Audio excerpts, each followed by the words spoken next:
મૃત્યુંજય મહાદેવ ત્રાહિમામ શરણાગતમ જન્મ મૃત્યુ જરા વાધે પીડિતમ કર્મ બંધને ઓમ ત્રંબકમ યજામહે સુગંધિમ પુષ્ટિવર્ધનમ ઉર્વારુક્મે બંધનામ મૃત્યોર મોક્ષે મામૃતાત.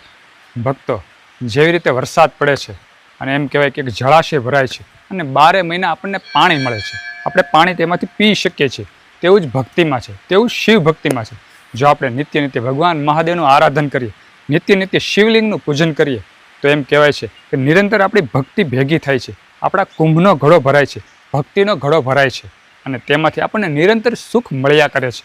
એટલે જેટલા પણ શિવભક્તો મારી સાથે જોડાયેલા છે, જેટલા પણ હિન્દુ સનાતન ધર્મના લોકો મારી સાથે જોડાયેલા છે, તેને મારે એટલું જ કહેવાનું કે પ્રભાતે વહેલા ઉઠી જાઓ, 6 વાગે વહેલા ઉઠી નાહી ધોઈ સ્વચ્છ થઈ અને શિવલિંગ સમક્ષ એક જ્યોત, એક દીપ પ્રગટ કરો, થોડાક બિલીપત્ર ભગવાન મહાદેવને અર્પણ કરો, એક જળના લોટાથી ભગવાન મહાદેવને સ્નાન કરાવો, એક ધૂપ ભગવાન મહાદેવને કરો અને ત્યાર પછી જે પણ આપણે મંત્રોચ્ચાર ફાવતા હોય, ઓમ નમઃ શિવાય છે, હર હર મહાદેવ હર છે, અથવા કોઈ પણ દ્વાદર જ્યોતિર્લિંગ નામાવલી છે, અથવા કોઈ પણ ભગવાન શિવમય સ્ત્રોતનું પઠન તમને આવડતું હોય તો તેનું પઠન આપણે કરવું જોઈએ. અને ત્યાર પછી ભગવાન મહાદેવને આપણે ક્ષમા યાચના કરવી જોઈએ. હે ભગવાન મહાદેવ, મારાથી કાંઈ પણ અપરાધ થયા હોય તો ભગવાન મહાદેવ અમને માફ કરો અને જે પણ અમારી ઈચ્છા છે ને તે પરિપૂર્ણ કરજો.